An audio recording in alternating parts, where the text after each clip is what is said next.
We started the selection process, which is fairly arduous mentally and physically, and we would expose them to the 4 pillars of misery: to be hungry, cold, tired and wet. Day one, myself and the other instructor, we looked and we said, we have something very different here, something very special.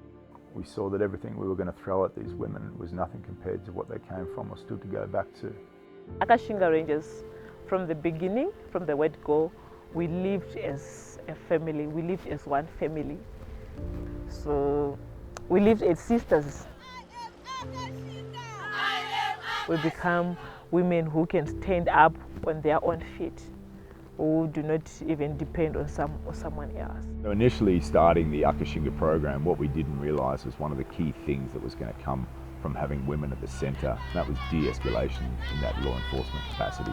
We didn't have to spend money on helicopters, aircraft, drone, canine attack teams anymore. Wasn't worried about the woman and the physical aspect of it, because women in Africa do 70% of the manual work, and I know how tough they are. My big worries was going back into the community that they're policing.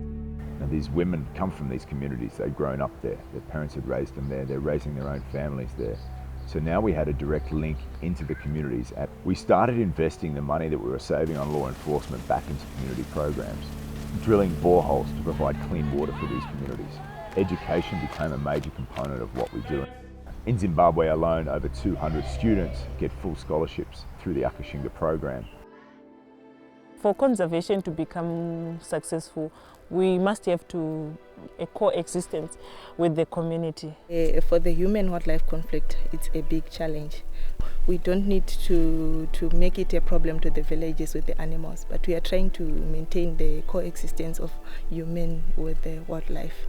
Conservation without community is an empty stomach. So right now, that's what Akashinga is doing, working hand in hand and building good relationships with the community.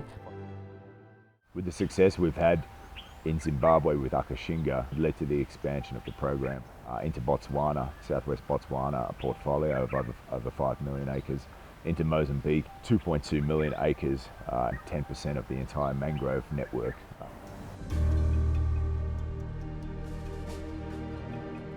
This is a program that started with 16 women under a tree on a chalkboard in Zimbabwe that's now scaled to almost 600 staff across 9.1 million acres across southern and East Africa, and it's only going forward from here.